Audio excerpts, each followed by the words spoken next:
Matapos ang pag-uusap at mga katanungan ng kanyang kapatid tungkol sa panaginip ni Taekyang nang bigla, lumipat ang eksena kung saan pumunta sina Taekyang at Choi sa isa pang raid. Pero napansin ni Choi na siya ay 3 beses nasugatan ngayon, kaya't ipinabati niya ang kanyang nakita. Tumugon si Taekyang na ito'y ayos lang, sapagkat madali niya lamang maayos ito sa pamamagitan ng pag-inom ng isang low-rank na potion. Ipinapakita ni Choi na hindi ito maayos, sapagkat ang gates na ito ay ang parehong gate na dinaanan nila noong nakaraan na raid. Kung saan hindi man lang siya nagtamo ng kahit isang sugat noon. At isa lang ang posibleng ibig sabihin nito para kay Choi. Kaya't sa puntong yon, tinanong niya si Taekyang kung mayroon bang gumagambala sa kanya, na agad naman nagbigay gulat kay Taekyang. 3 araw ang nakalipas habang sila ay nasa raid. Sinabihan siya ni Choi na hindi ito magiging epektibo kung lagi siyang ganito, kaya siya ay kanyang pinauwi, at sinabi sa kanya na makikipag-ugnayan na lang siya sa kanya sa susunod na araw. Matapos nito habang siya ay pauwi, nagtataka si Taekyang kung ano ang problema sa kanya. Dahil hindi pa rin nawawala ang sistema at marami na rin siyang pera na magagamit. Habang ito ay nakatitig sa salamin, sinabi niya sa kanyang sarili na ang natitira na lang sa kanya ay magtuon sa kanyang tungkulin bilang isang C-rank na hunter. Dahil dito, naalala ni Taekyang ang pag-uusap nila ng kanyang kapatid na babae. Tinanong ni Taekyang kung saan niya narinig ang pangalang yon. Sinabi ng kanyang kapatid, na ito ay kanyang narinig mula sa kanya, dahil palagi niyang sinisigaw ang pangalang yon habang siya ay natutulog. Sa puntong yon, tinanong siya ng kanyang kapatid na babae kung bakit at kung sino ang taong ito. Sapagkat kung tinatawag niya ang pangalang ito habang siya ay natutulog, tiyak na malapit siya sa kanila. At maliban dito, magkahawig din ang kanilang mga pangalan. Naisip ni Taekyang na mula noon ay tila naging masama ang lahat at hindi natatapos ang mga bangungot, at kahit gaano karaming beses niyang ginamit ang kanyang chi circulation, hindi pa rin niya magawang mapakonsentra ang kanyang katawan. Dahil dito, tinanong niya ang kanyang sarili kung bakit niya palaging iniisip si Waikyang. Kaya't napagtanto niya na baka kailangan na niyang kumonsulta sa isang psychologist. Bumalik si Taekyang sa kanyang tinutuluyan, at habang binubuksan niya ang kanyang kwarto, nakita niya si Jinho na may gustong gawin na isang bagay sa kapsula. Nang makita siya ni Taekyang, siya ay nagtataka kung ano ang planong gawin ni Jinho dito. Lumingon naman ng mga oras na iyon ang kanyang kaibigan, habang siya ay nagtatanong kung bakit napaaga ng uwi si Taekyang ngayon. Nang makita ni Taekyang na mayroon itong hawak na screwdriver, kaagad niyang tinadyakan si Jinho sa kanyang mukha. Galit na pinaalala ni Taekyang kay Jinho ang mga unang sinabi nito na siya ay huwag pumasok sa kanyang kwarto at siya ay kanyang pinapaalis dito. Pero nagtataka si Jinho kung bakit siya nagagalit sa isang capsule na hindi naman gumagana. Sapagkat siya rin ang tumapo nito sa basurahan noong nakaraan. Matapos nito, kaagad na sinuri ni Taekyang ang sitwasyon ng kanyang VR capsule. Habang pinapagalitan nito si Jinho na huwag na niyang subukang ailapit ang kanyang mga kamay dito, dahil papatayin na siya nito kung gagawin niya iyon. Sa puntong iyon, nagsalita si Jinho na dahil sa kanyang mga sigaw sa gabi, nahihirapan na siyang humarap sa lahat ng mga reklamo mula sa kanilang mga kapitbahay. Dagdag pa niya, walang karapatan si Taekyang na tratuhin siya ng ganito. Ngunit siya ay sinigawan lamang na umalis na dito.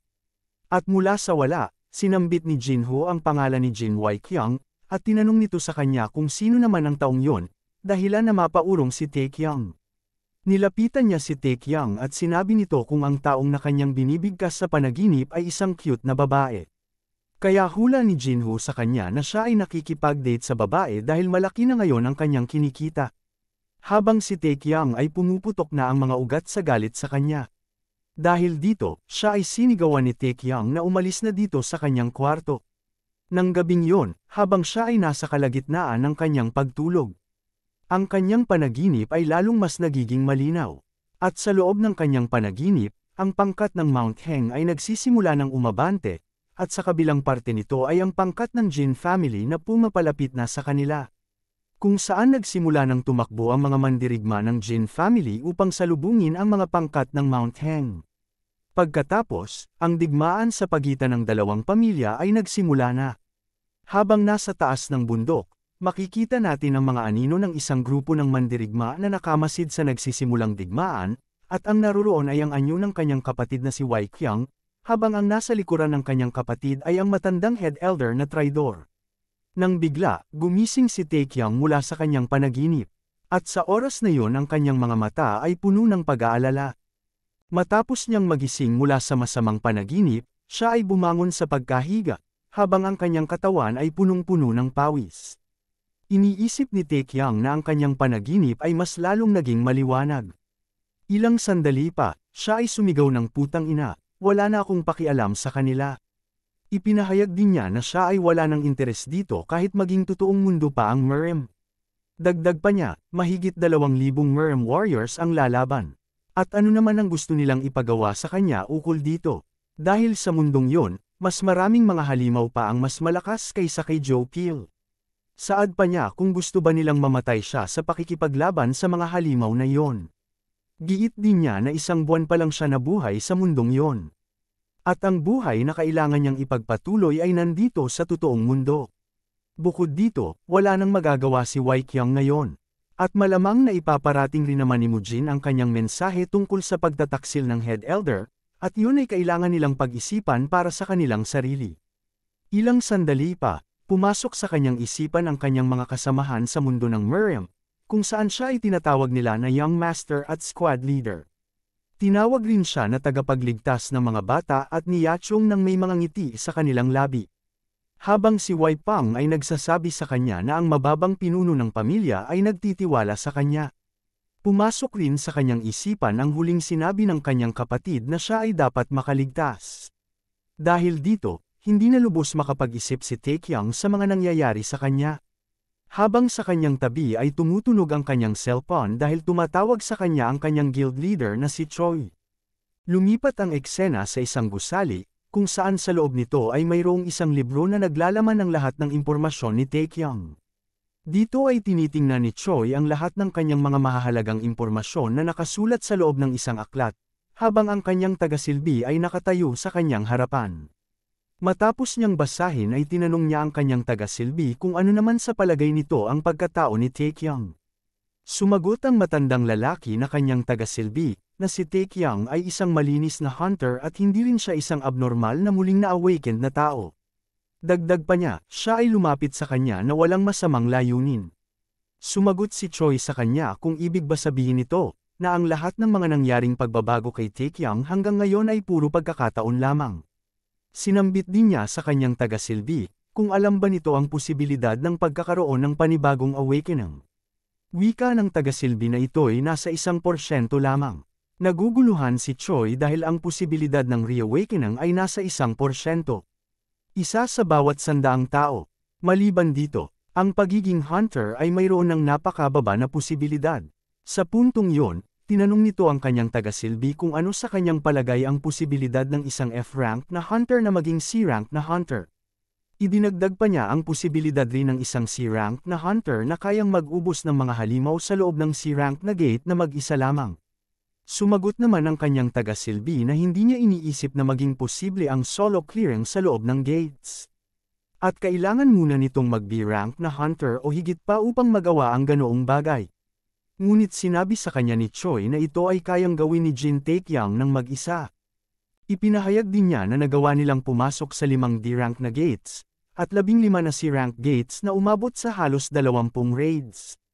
Sinambit din niya na ang tanging ginawa lamang niya sa raids na yun ay obserbahan si Taekyang mula sa malayo, at walang isang pagkakataon na kailangan niya tumulong dito. Matapos nito, nagtanong ang kanyang tagasilbi sa kanya kung kailangan ba niyang suriin ulit ang pagkatao ni Taekyang. Mabilis naman na tinanggihan ni Choi ang iminungkahi ng kanyang tagasilbi.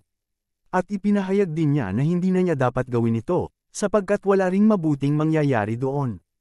At siya ay magpapatuloy na lang na obserbahan si Taekyang sa kanyang mga galaw.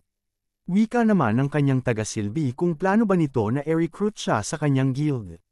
Nagpahayag naman si Choi sa kanya na siya ay interesado kay Taekyang. Pero kapag siya ay naging kainahinala, ay doon na siya magdesisyon na tingnan ang kanyang background. Subalit kung hindi naman mangyayari yon, gagawin niya itong isa sa kanyang mga tao, kahit gaano pa katagal. Sa kabilang banda, dumating si Taekyang sa opisina ni Choi. Kung saan pag-uusapan nila ang tungkol sa kanilang panibagong kontrata. Nang makita niya ang nakasaad sa kontrata, siya ay nagulat sa panibagong offer ni Choi sa kanya. Iniisip ni Taekyang na ang paunang bayad na 500,000 na dolyar at isang fixed salary na 50,000 na may 70% na pagtaas bawat taon ay tiyak na magpapayaman sa kanya.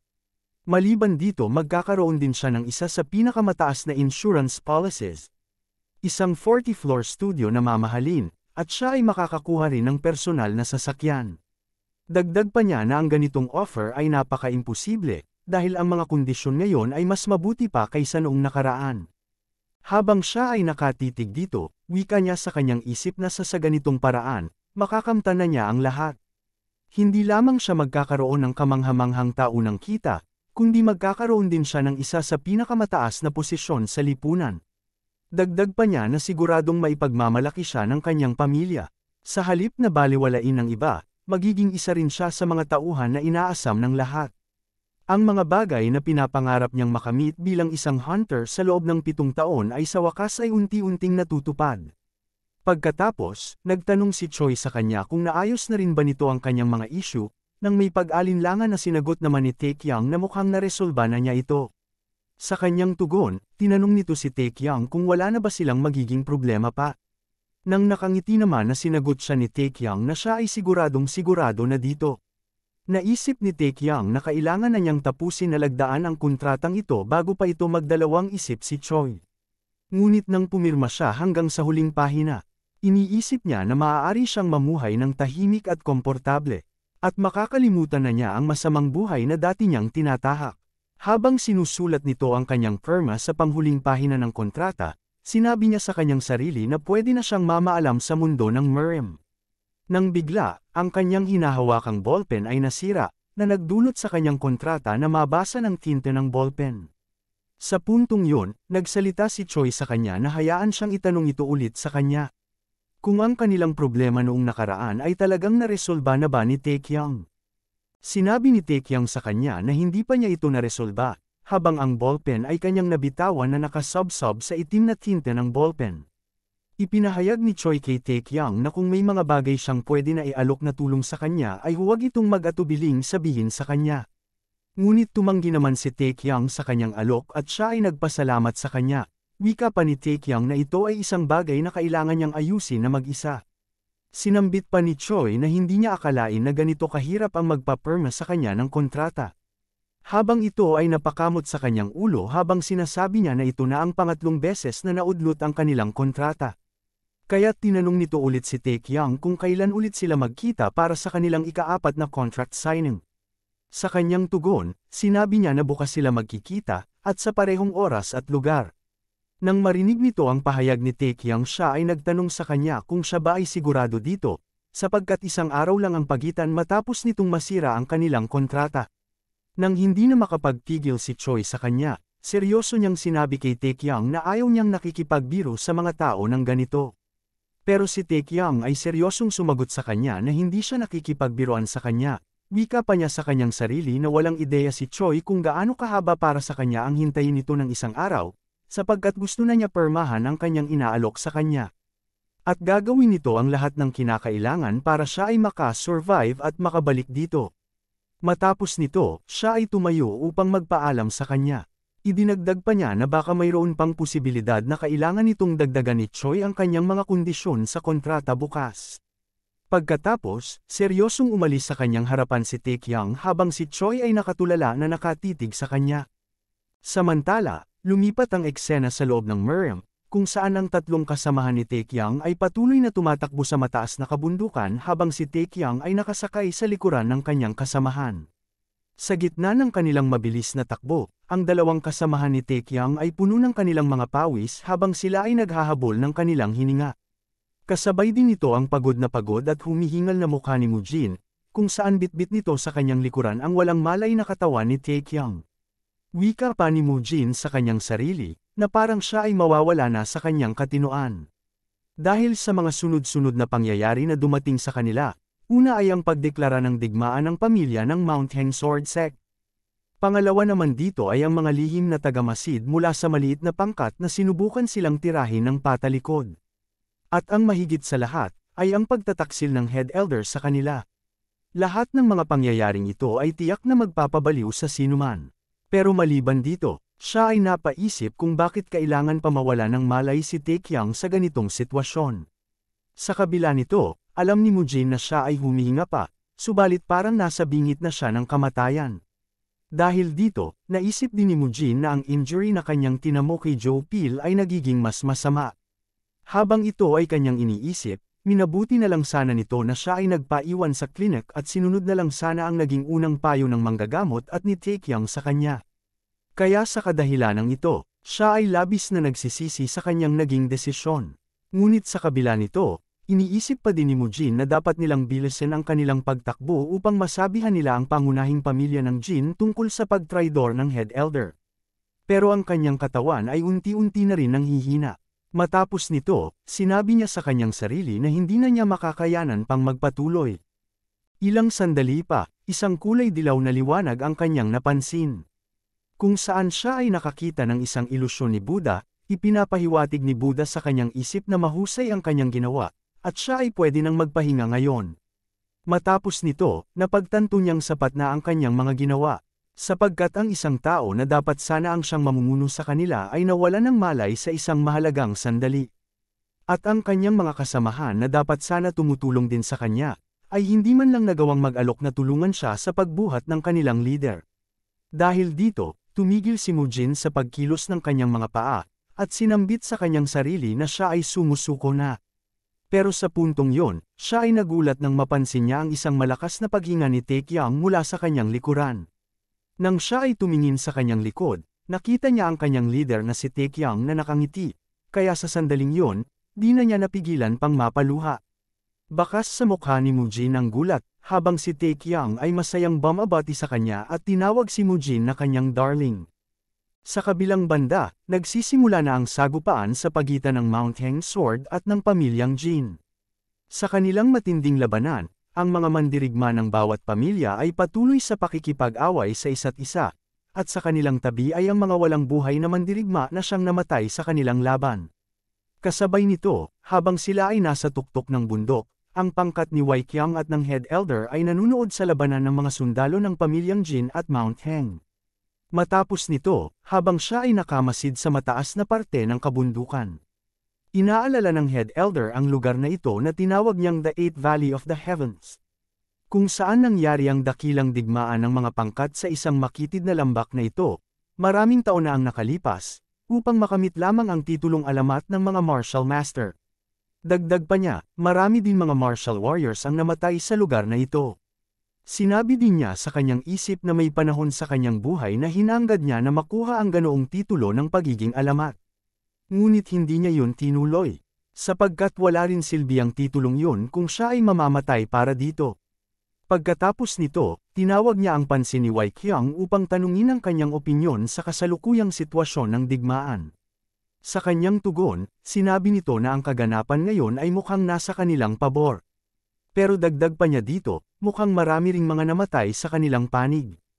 Gayunpaman, nagsalaysay ang matandang head elder sa kanya, na napaka-importante pa din ang tungkulin ni Waikyang bilang isang leader ng mga hukbo ang alamin kung kailan siya dapat makialam sa laban o hindi. Sapagkat habang nagpapatuloy ang labanan, magiging mas naguguluhan ang mga kalaban. Kaya dapat niyang siguraduhin na huwag ito gumawa ng padalos-dalos na desisyon. Bilang tugon ni Waikyang, sinabi niya sa matanda na ito ay kanyang nauunawaan, at kailangan lang niya maghintay hanggang sa dumating ang pangunahing puwersa ng Mount Heng Sword Sect. Sa kabila nito, medyo nabibuisit si Waikyang, dahil hindi nila magamit ang kanilang posisyon na sumali ngayon sa labanan, at kailangan pa nilang maghintay na dumating ang mga pangunahing puwersa ng Mount Heng. Kaya't hindi niya maiwasan na magalit sa kanilang kapalaran, habang ang matandang head elder ay tahimik lamang na nakatitig sa kanya. Wika nito sa kanyang isip, na si Waikyang ay hindi lamang mayroong malaking kasanayan sa martial arts, kundi siya ay minamahal rin ng mabuti ng kanyang mga tao. At siya ay isa din batang lalaki na mayroon ng mahuhusay na kakayahan sa paggawa ng mahahalagang desisyon. Dagdag pa niya, si Waikyang ay isang tao na makakayang pamunuan ng maayos ang pangunahing pamilya, dahil dito, ang matandang head elder ay nasasayangan sa kanya. Wika pa niya na ang lahat ng kanyang plano ay nakahanda na, at masyado nang huli para umatras ngayon. Sa kabilang banda, matapos ang paggising ni Taekyang, sumigaw ang isa nitong kasamahan na ang kanilang leader ay na-awaken, habang ang iba naman ay nagtatanong kung ano ang nangyari sa kanya. Sa puntong yon, masayang bumati sa kanila si Taekyang at kinakamusta nito ang kanyang mga kasamahan. Dahil dito, nagtanong ang kanyang kasamahan kung nauntog ba niya ang kanyang ulo, pero si Taekyang ay nakatawa lamang at inaasahan ang mga ganitong tanong ng kanyang kasamahan.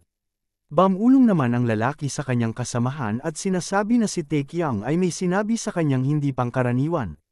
At tinawag ito kanina na darling. Pero nang sandaling yon, tinapos ni Taekyang ang kanilang pag-uusap at sinasabi na ito'y tama na muna sa mga ganitong bagay, at tinanong nito sa kanila kung gaano katagal na ang lumipas mula nang mawalan siya ng malay. Matapos nito, ang nakaupo at pagod na si Mujin ay nagsalita, na siya ay nawalan ng malay ng halos 2 oras o tinataya na mahigit 1 oras. Kaya't napaisip si Taekyang kung siya ba ay nawala ng halos 1 oras at kalahati. At ito ay kanyang napagtanto na ang 1 buwan sa mundo ng Miriam ay katumbas ng 3 oras sa totoong buhay, at siya ay nasa totoong mundo ng halos 2 linggo, kaya't kung ito ay kanyang pagsama-samahin, nangangahulugan lamang na tama ang lahat. Muli din niya tinanong kung siya ba ay humihinga ng sandaling yon, pero ang isang kasamahan ni Taekyang ay nagtataka kung bakit ganito ang uri ng kanyang mga tanong. Wika naman ni Taekyang sa kanila na wala na siyang oras para dito, kaya't dali-dali niyang sinabi sa kanila na sagutin ang kanyang mga katanungan.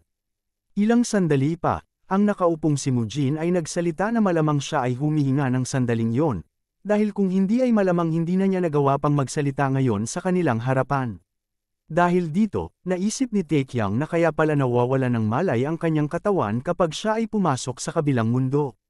At kung hindi rin niya nagawang patayin ng mas maaga ang mga assassins na ipinadala ng Head Elder, ay posibleng wala na sana siyang katawan na may babalikan pa.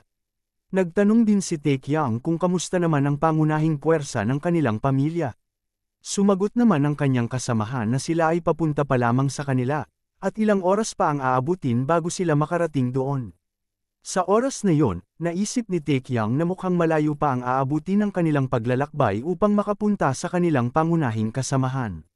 Samantala, nagsalita ang kanyang kasamahan na siya ay pagpasensyahan kung ito ay kanyang sasabihin, sapagkat kailangan nilang maghanda para sa pinakamasama na sitwasyon ng kanilang pangunahing pamilya. Sa puntong yon, naisip ni Taekyang na kung ito'y isipin sa pinakamasamang senaryo, kung ang lahat ay mangyari ayon sa sinabi ni Kwak Jun, ang pagtataksil na ito ay maayos na pinlano ng matagal na panahon. Gayunpaman, ang planong ito ay mayroon isang pangunahing pagkakamali, at ang pagkakamaling ito ay ako, sapagkat nagawa kong makaligtas sa kanila.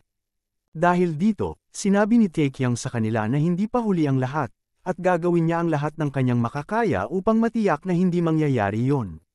Nang marinig ito ng kanyang kasamahan, silang lahat ay nakaramdam ng kaunting pag-asa. Sa oras na ito, tinawag niya ang pangalan ni Mujin.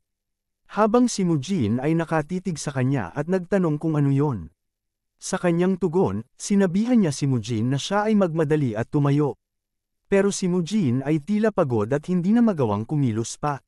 Dahil dito, galit na pinakita ni Taekyang ang kanyang kamao, at sinabihan ito kung gusto ba niya na siya ay kanyang bugbugin ulit.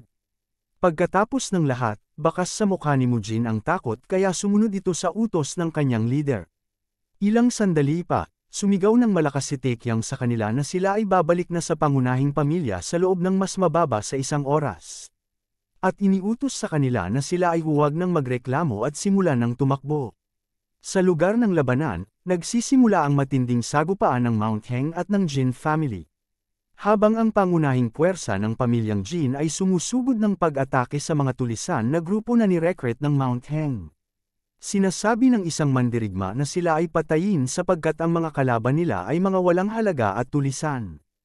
Ilang sandali pa, pinatay ng pamilyang Jin ang mga tulisan na miyembro ng Mount Heng na kanilang na-recruit sa digmaan.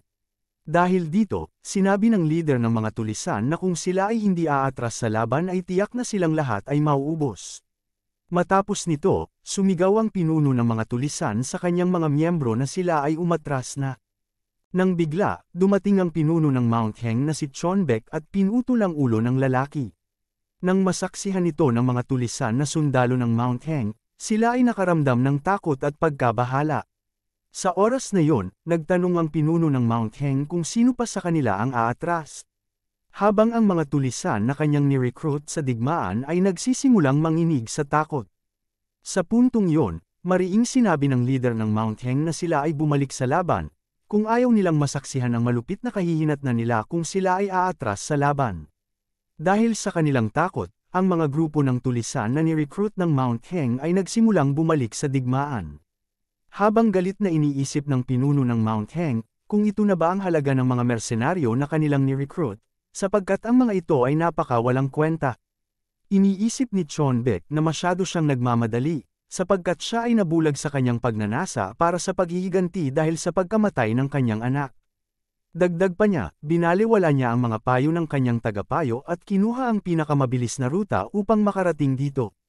Nakakahiyaman isipin na siya mismo ay voluntaryong pumasok sa makitid na lambak na ito upang makipaglaban sa mga sundalo ng Jin family. Matapos nito, mahigpit niyang hinawakan ang kanyang espada at ang kanyang chi ay nagsimulang kumalat sa kanyang mga kamay. Ilang sandali pa, nagsimula siya maglakad, habang ang lupa na kanyang nilalakaran ay nagsimulang bumiyak. Sa puntong yon, nangunguna si Chonbek sa harapan upang sumali sa laban. Sinabi ni Chonbek sa kanyang mga sundalo na lahat sila ay magsimula sa pag-atake, upang patayin ang lahat ng mga bastardong pamilya ng Jin family. Pagkatapos nito, nagsimula ng sumali sa labanan ang pangunahing puwersa ng Mount Heng, kung saan mabilis lamang nila pinaslang ang lahat ng kanilang madadaanan gamit ang kanilang kasanayan. Dahil dito, mariing iniutos ng pinuno ng Mount Heng na huwag sila magbigay ng awa sa pamilya Jin ng Taiyuan. Sa puntong yon, sinabi ni Wei Qiang na dumating na ang oras ng kanyang hinihintay, na sinang-ayunan naman ng matanda. Iniisip ng head elder na mas mabuti sana kung medyo huli nang dumating ang pinuno ng Mount Heng. Ngunit hindi na niya ito binigyan pa ng halaga, dahil alam niyang makikialam din sila.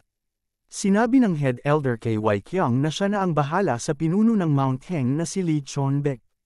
Natinugunan naman ni Wei Qiang na sundin ito kung ano ang kanyang nais. Wika ni Wei Qiang sa kanyang sarili, na ang bloodhound na si Li Chonbek, ay isang superior na martial master na mag-isang nagdala sa Mount Heng Sword Sect sa tuktok. Nakakahiyaman ito, pero wika niya sa kanyang isip na matagal na niyang gustong makipag-usap sa kanya. Pero tila wala siyang pagkakataon para gawin ito. Ilang sandali pa, tinawag ni Wei Qiang ang pansin ni Wei Pang, upang sabihin sa kanya na sila na ang bahala sa mga natitira. Samantala si Wei Pang ay mayroong iniabot na isang espada sa kanyang master. Habang hawak ni Wei Qiang ang espada na pagmamay-ari ng kanyang ama, naisip niya ang huling wika ng kanyang ama kung saan sinabi nito na nais niyang maglakbay sa iba't ibang mundo, at gamitin nito ang espadang ito sa kanyang halip. Iniisip din ni Wei Qiang na hindi niya alam kung nasaan ang taong dapat na maging pinuno ng kanilang pamilya sa kasalukuyan, at dapat na natanggap rin sana ng kanyang pangalawang kapatid ang balita tungkol sa kanilang sitwasyon ngayon. Pero mukhang siya na lamang ang mag-isa na dapat promotekta ng pamilyang Jin ng Taiyuan. Wika pa niya, kailangan kong magtagumpay sa oras na ito. Kaya't iniutos ito sa kanyang mga tauhan na huwag mag-iwan ng isa man sa kanila na buhay, habang itinataas nito ang kanyang espada. Sa kabilang panig, ang pinuno ng Mount Heng ay nagsisimula na sa pakikipaglaban, at pinapaslang nito ang mga sundalo ng pamilyang Jin. Nang sandaling yon, nakita ni Chonbek si Wei Qiang, at wika nito sa kanyang sarili na sa wakas nakita na rin niya ang pinuno ng Jin family.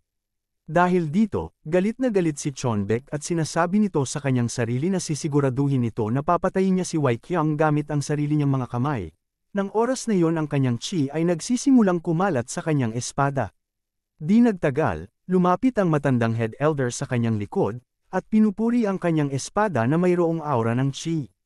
Dahil dito, siya ay nagulat sapagkat paano nito nagawang makarating sa kanyang likuran nang hindi niya namamalayan. Nang sandaling yon, gumalaw ng pag-atake si Chonbek sa kanyang likod. Pero habang ginagalaw nito ang kanyang espada patungo sa head elder, ay bigla itong nawala sa kanyang harapan at mabilis itong nakalayo mula sa kanya. Matapos nito, sinambit ni Chonbek na ito ay isang blade of illusion. Natinugunan naman ng matanda na kay tagal rin noong huli niyang narinig na binanggit ang pangalang yon. Tinanong nito sa kanya kung siya ba ang tinatawag nilang bloodhound. Iniisip ni Chonbek, na kahit siya ay nakatuon kay Wei Qiang, hindi niya inasahan na ang matandang ito ay biglang lumitaw sa kanyang likod nang walang kahit anong presensya. Kaya't napagtanto niya na tiyak siya na ang matandang ito ay isang martial master. Nagsalita si Chonbek sa kanya na hindi masamang ideya na ang matandang ito ay maging kauna-unahang pinakamalakas sa buong Shanxi Province. Pero sinagot naman siya ng matandang head elder na marahil imposible para sa kanya na makamit ang ganoong bagay.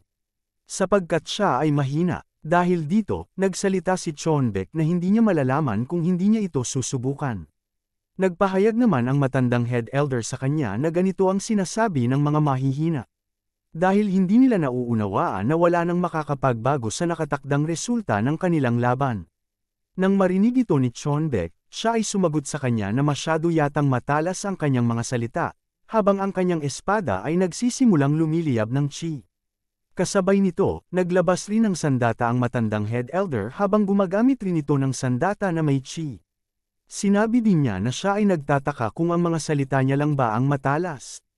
Sa puntong yun, seryosong tumitig ang matanda sa kanya, at sinabi nito na siya ay kanyang hahayaan na magsagawa ng unang pag-atake. Dahil dito, nag-umpisa ng matinding pag-atake ang pinuno ng Mount Heng papunta sa matandang head elder. Pero ang pag-ataking yun ay nagawang depensahan ng head elder. Ilang sandali pa, sumugod ulit ng pag-atake si Chonbek sa kanyang harapan. Ngunit sa kanyang gulat, ang matandang head elder ay naglaho sa kanyang harapan at biglang bumungad ito sa kanyang likuran. Dahil dito, mabilis na umatake ang matandang head elder sa kanya at nagsimula ulit ang salpukan ng kanilang mga espada. Pero ang pinuno ng Mount Heng ay nagagawa rin makipagsabayan sa mga atake ng head elder. Ilang sandali pa, ginamit ng matanda ang napakaraming pag-atake ng kanyang espada, habang lumipat ang pansin ng mga sundalo sa kanilang matinding sagupaan at rinig na rinig nila ang malakas na salpukan ng kanilang mga sandata. Sa tindi ng pinsala ng kanilang sandata na may kapangyarihan ng chi, nagbakas ito ng malaking biyak sa lupa matapos nitong tumama. Sa tindi ng kanilang sagupaan, ang mga mandirigma sa bawat partido ay tinamaan ng kanilang pag-atake, dahilan na tumakbo ang ibang mga pangkat palayo sa kanilang away upang hindi ito madamay. Dahil dito, ramdam ni Chonbek ang lakas ng head elder, pero ang head elder ay tila hindi man lang nahihirapan sa kanya. Habang sinasabi ni Chonbek na ito ay isang laban sa pagitan ng mga martial master. Sa mabilis na pagkakataon, agad na nasugatan ang pangunahing kamay ni Chonbek, kaya kinailangan niyang makipaglaban gamit ang kabilang kamay. Matapos nito, mabilis na lumipad ng pag-atake ang matanda papunta sa kanya. At nang sinubukan niya itong depensahan gamit ang kanyang kaliwang kamay.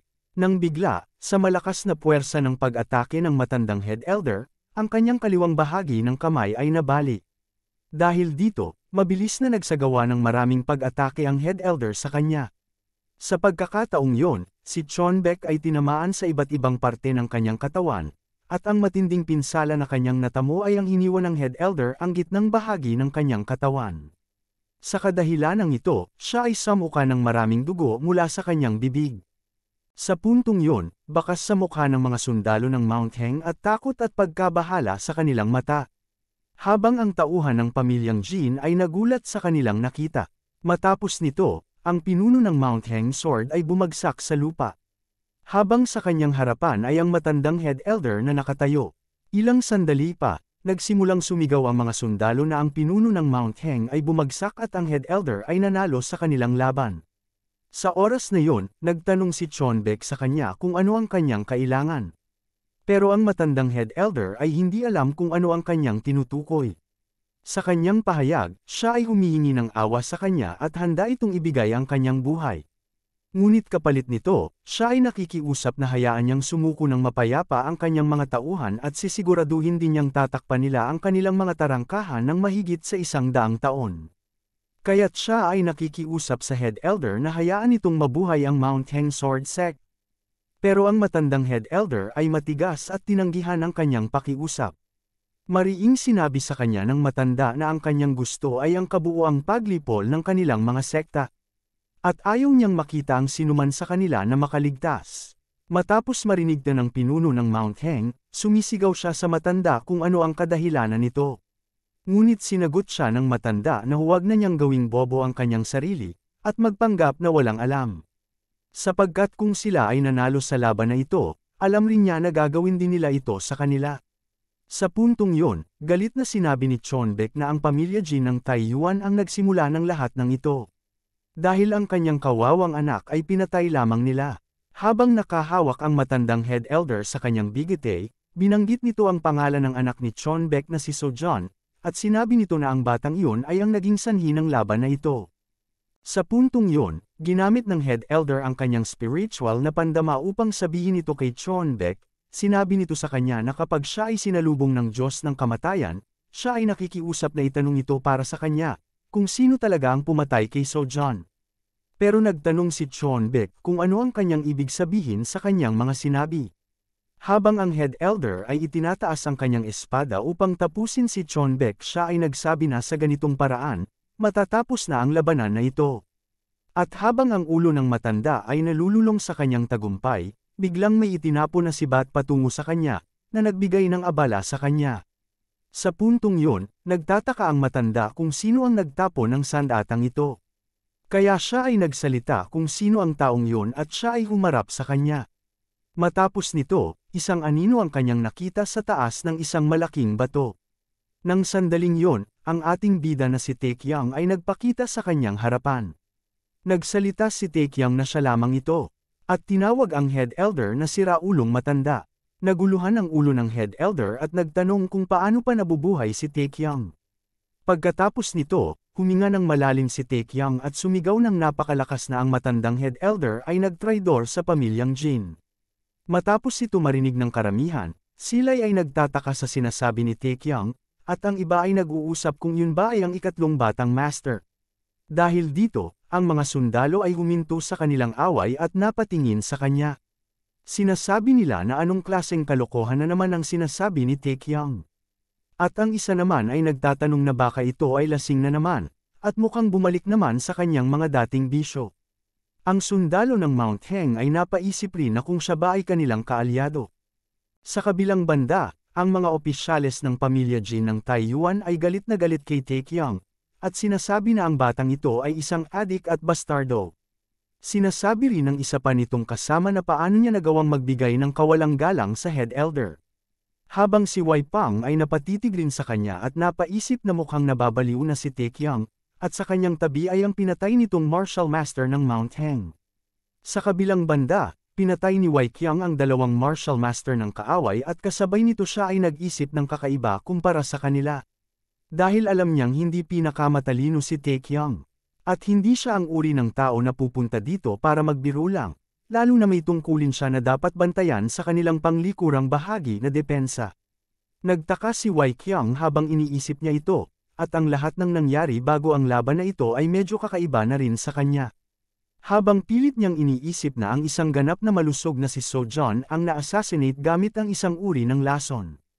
At ang mga chismis tungkol sa kanyang kamatayan ay mabilis na kumalat. At walang tunay na nagbigay pansin sa hindi kilalang mamamatay tao. Sapagkat ang head elder, na kilala sa pagiging mapaghigpit, ay gumawa ng bihirang paglitaw, at dahil sa mapayapang pakikipagtulungan ng matandang head elder, sila ay nakarating hanggang dito nang hindi nasasadlak sa anumang problema. Nang sandaling yon, napagtanto ni Wei Qiang na kung paano kung ang pagdating nila sa puntong ito ay eksaktong gusto o plinano talaga ng head elder. Dahil dito, tinawag ni Wei Qiang ang pansin ni Wei Pang, na tinanong niya naman sa kanya kung ano ito. Kaagad na nagbigay ng utos si Wei Qiang kay Wei Pang, na patayin ang first elder. Nang marinig ito ng mga opisyales, sinabi nila kay Wei Qiang kung siya ba ay nawawala na sa kanyang pag-iisip. Dagdag pa ni Wei Qiang na gamitin ni Wei Pang ang lahat ng kanyang makakaya. Habang ang first elder ay natatakot at nagtatanong kung ano ang ginagawa ni Wei Qiang sa kanya. Sa isang mabilis na galaw, kumilos si Wei Pang papunta sa first elder upang atakihin ito ng kanyang espada. Halos muntikan nang makalapit ang espada ni Wei Pang sa first elder, pero ito ay nagawang iharang ng dalawang ibang matanda.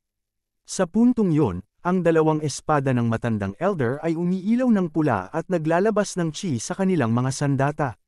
Nagsalita si Wei Pang sa kanila na mayroon pala silang tinatagong lihim ng martial arts sa buong panahong ito. Habang ang matanda ay tahimik lamang at hindi sumagot. Sa oras na yon, gumamit ito ng kanyang nakatagong lakas at itinaas nito ang kanyang kamay, at dito ay lumabas ang napakalakas na puwersa ng kanyang chi, dahilan na mapa-atres si Wai Pang sa kanilang harapan. Matapos masaksihan nito ng dalawang opisyales, sila ay nagtataka at nagulat sa mga nagawang kakayahan ng elders, sapagkat inakala nila sa buong panahon na wala itong tinataglay na lakas o kahit anong uri ng martial arts. Sa hindi inaasahan, biglang pinatay ng mga elders ang dalawang opisyales ng Jin family. Habang nagsasalita ang first elder na masyado pa itong maaga na gawin ang bagay na ito pero ito ay magiging ayos lang. Nang mapansin ni Wai Qiang ang isang bagay na hinahawakan ng elders, bigla niyang iniutos kay Wai Pang na pigilan ang matandang elders. Pero sa seryosong tingin ng matanda, sinabi niya na ito ay huli na para sa kanila. At dito ay pinaputok ng matanda ang hinahawakan nitong fireworks sa ere. Nang mapansin ito ng mga pangunahing tauhan ng Jin family, sila ay nagtataka kung ano ang bagay na ito. Di nagtagal, biglang sinaksak siya sa likuran ng kanyang kasamahan na nakasuot rin ng parehong damit sa kanila. Dahil dito, namatay ang isang lalaki sa natamong saksak ng espada, habang ang isang lalaki naman ay tinamaan ng mga palaso sa kanyang dibdib, dahilan na siya ay magtanong kung ano ito.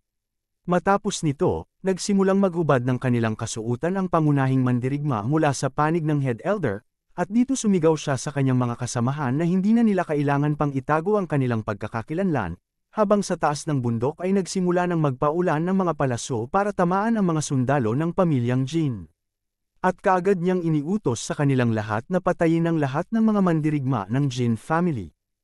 Ilang sandali pa, napansin ni Wai Qiang ang mga kasapi mula sa Demon Bao Sect, Third Gate Sect, at maging ang Imperial Guards ay nagsisimula ng magpakita ng kanilang mga totoong layunin. Sa kanyang pagkagulat, dito ay kanyang napagtanto na ito ay isang bagay na maingat na pinlano sa loob ng mahabang panahon. Sinabi naman ng head elder, na kung susundin nila ang kanilang plano, dapat sana ay sinimulan na nila ang labanan pagkatapos nilang patayin ang Mount Heng Sword. Pero mukhang medyo napaaga yata sila upang ipakita ang kanilang totoong pagkakilanlan. Ngunit lahat ng bagay ay nangangailangan ng oras at pasensya. Matapos marinig ito ni Changbek, nalaman niya na ang lahat ng ito ay plinano ng head elder. Dahil dito, sinabi niya sa kanya na gagawin niya ang lahat ng kanyang makakaya upang hatiin ang katawan ng matanda sa maliit na piraso. Pero tinanong siya ng matanda kung mayroon pa ba siyang natitira na lakas upang gawin ito. Sa sandaling yon, mariing sinabi ng pinuno ng Mount Heng na kung hindi niya ito magagawa habang siya ay nabubuhay pa, sisiguraduhin niya na magagawa niya ito sa kabilang buhay at kahit saang lupalop pa man siya magtago, siya ay kanyang hahanapin. Kasabay din ito, siya ay pinatamaan ng matanda ng kanyang mga chi. Dahilan na ito ay bumagsak sa lupa. Matapos nito, sinambit ng matandang head elder na hindi niya muna ito papatayin, sapagkat mayroon pa siyang ibang plano na gawin para sa kanya mamaya. Ilang sandali pa, sumigaw si Taekyang sa kanya at tinawag siyang bastardong matanda. Sinabi ni Taekyang sa kanya na ilayo nito ang kanyang mga kamay sa kanya. Kasabay nito, lumingon sa kanya ang matanda at seryosong nakatitig sa kanya ng masakit. Habang ang ating bida na si Taekyang ay mabilis na tumatakbo papunta sa matandang elder, habang ang kanyang mga kasamahan ay sinasabihan siya na maghinay-hinay muna sa pagtakbo.